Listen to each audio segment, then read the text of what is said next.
So anong gusto mong mangyari ngayon? Natatakot ka? Binabantahan po ako sa amin po. May pumunta po sa aming bahay po na pinapayuhan kami ng ingat kasi yung mga sundalo ko daw gaganti.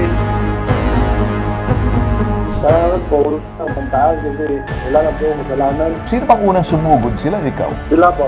Ikaw ang pinagbuntunan ng galit. Opo, pinagmumura po ako. Nagkaroon ba ng investigasyon ng pulis doon sa nangyari sa bar? Doon lang po sa ano po, pinagsigan ako doon sa pasyento lang po.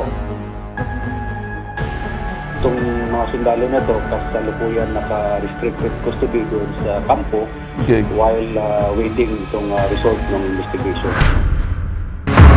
Trabaho to ako sa isang bar bilang isang waiter po. Hindi nasaan po, may kaguluhan nangyari sa aming bar ko. Tapos ako ang kanilang enkwentro. Tapos ngayon, tumigil ako sa pagkatrabaho. Hindi na ako bumabalik sa amin kasi natakot po ako. Tinulungan po ako ng ate ko, ang alayo po sa amin kasi natakot po ako, baka balikan nila ako. Natanggap po kasi kaming balita na babalikan nila ang nagbug sa kanila. Sana po ay tulungan niyo po ako para sa kaligtasan ko po, para sa pamilya ko po, at para po kabalik na po ako sa amin.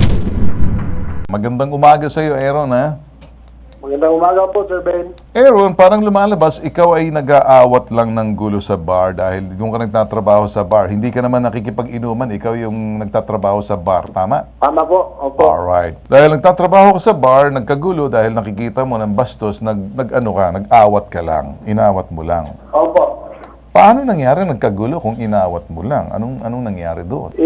Sinabihan na mag-relax yun kasi may lumapit sa akin na customer na ipaano yun, ipakalma kasi...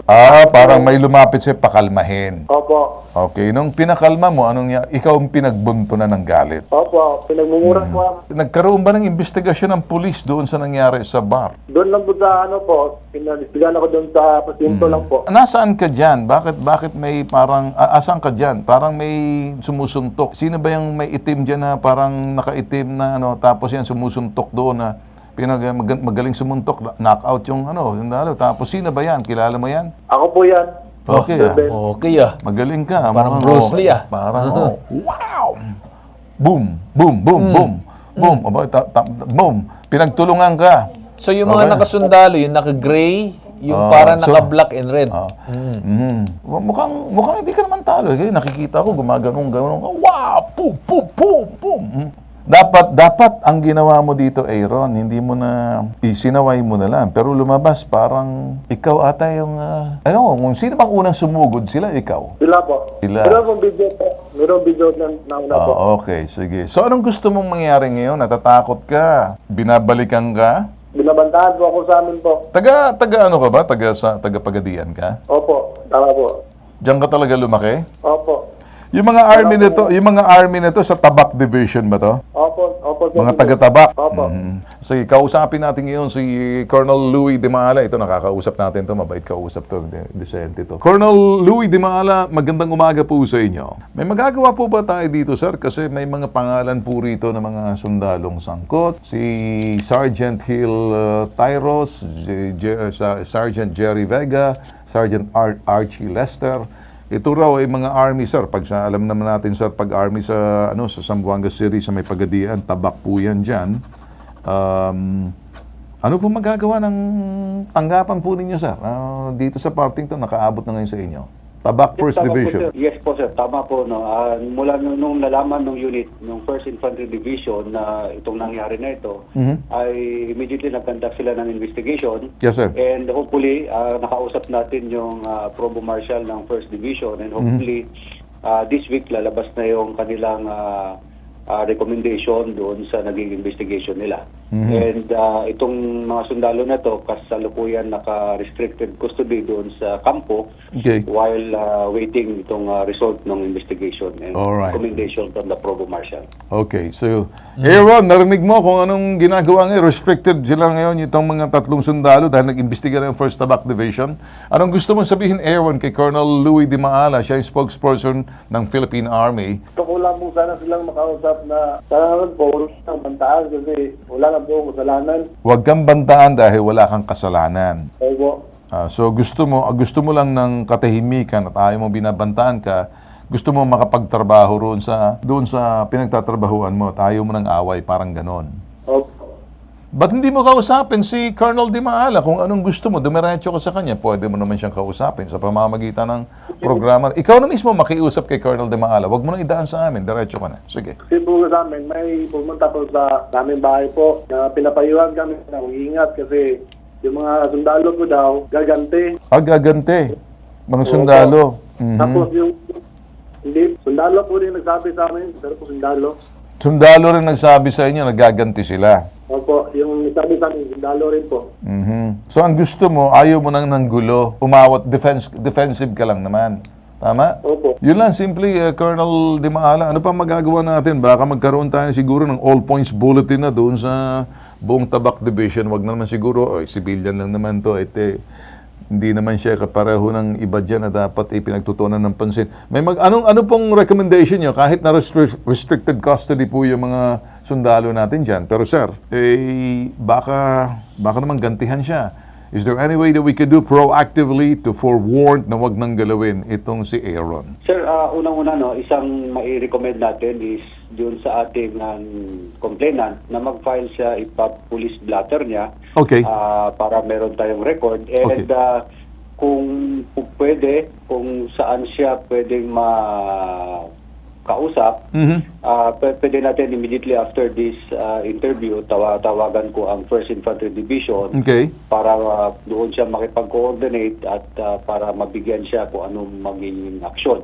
Okay. Para to ensure na hindi siya guluhin itong mga involved ng mga sundalo na ito. Okay, And okay. sa another recommendation natin, sir, is since nandito rin siya sa Metro Manila, pwede siyang pumunta dito sa opisina para masamahan din namin siya Okay. para officially makapag-file siya ng complaint din dito sa Army Provo Marshal para ito yung maging basis natin ng further action dito sa mga sundalo na ito. Okay, so, Aaron, narinig mo si Colonel Di Maala?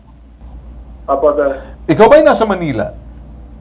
Opo, sir. Okay, ganito na lang, huwag ka nang pumunta. Baka siguro, pwede kang pumunta sa Provo, dito sa tanggapan ni Colonel Di Maala para matulungan ka. At doon sa parting yan, ay gagawin na lang yung mga nararapat, masasabi mo lahat. Gusto mo bang ganon? Samahan ka na lang? Opo. Sige, Colonel, ganun lang kasimple ang gusto niya ay simple ng pakiusap, wag na siyang guluhin at tinuro mong proseso, nasa Manila siya, samahan na lang siya, Colonel, papunta sa tanggapan po ninyo, bahala na po kayo. You take it from there. Alam ko naman yung proseso ninyo, sir, without a doubt, strict ho talaga pagdating doon sa sinasabing system na iba po yung sa loob ng kampo, lalo na pagdating sa mga militar. Matutulungan natin, sir, hindi ba? Yes po, sir. Makakasap po kayo na tutulungan natin siya at lalo-lalo dahil ito nga pinakaayaw natin dito sa organization, itong mga sundalo na talagang matitigas ang ulo. So ito yung at least na malaking tulong ito para masolusyonan natin at maayos natin yung organization ng Philippine Army. Okay, Cart? So, Colonel, once again, ang sabi ninyo kanina ay tatawagan ninyo yung 1st District na Tabak Division. First Division. First Division, and then at the same time, yung police blotter yung kailangan ni Sir Aaron. So, kailangan ba niya muna yung police blotter bago ba po pumunta sa inyong tanggapan? O, diretso Or na. pwede naman na to follow yun? Kahit to follow na lang, sir. Option Okay. naman ng ating complainant, si Sir Aaron, kung mag-file pa rin siya ng police blotter. But definitely, yung formal complaint is kailangan niyang pumunta dito para at least maging basis natin. Okay. At mamaya, tatawagan ko rin yung 1st Infantry Division para maimpormahan sila sa situation ni Aaron para ma-inform nila as proactive action nila na hindi na manggulo yung mga sundalo na involved. Alright. Okay. Well, Aaron, narinig mo na. At sasamahan ka lang namin. Tulungan ka na namin dyan, Aaron, ha? Opo, sir. Alright, sige. Okay. Salamat po. Colonel, kami nagpapasalamat ulit sa pagtanggap nyo ng tawag. Thank you so much. Mabuhay po kayo, Colonel. Maraming salamat din po at mabuhay ng lahat. Alright, sige. Well, ito po yung mga napanood nyo ngayon, parang bugbugan special. Ito yung tema ngayon. At sa parting to, ikaw, tingin mo, Carl? Well, marami tayo siguro nakita ngayong araw, Sir Ben. So, yung unang-una, init ng ulo. Pangalawa, init din ng ulo. Dahil naman sa impluensya ng alak. Yun. So, kung titimbangin mo siguro kung anong mas mahirap, yung init ng ulo lang or yung init ng ulo kasabay ng alak, siguro masasabi natin na parehas silang hindi. Tama. So, well anyway, eto na po, yung sinasabi po namin, wala po kaming pinipili maliit o malaki. Gusto po namin makikita ng malaking reklamo, yung malalaking taong lumalapit sa amin. Gusto namin lumapit ang mga senador magreklamo sa amin. Gusto namin malalapit ang mga gobernador magreklamo sa amin. Gusto namin ang congressman magreklamo sa amin. Gusto namin ng mga gabinete magreklamo sa amin. Hindi po silang nagreklamo, nakikipagtulungan po sa amin. Ngayon, gusto namin yung mga malalaking kung sino-sino dyan, mga kung sino-sino lalapit sa atin, malaking problema.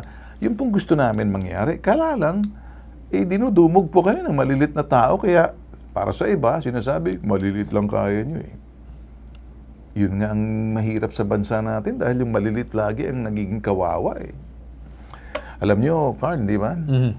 Sa parting to, ang gobyerno natin, ang sinasabi natin, talagang ginagawa yung sinasabing trabaho na ipaunlad at Yes. pagtibayin yung institusyon, yung gobyerno. O yan, kaya meron tayong ehekutibo, legislatura, at hudikadura, kasamang media.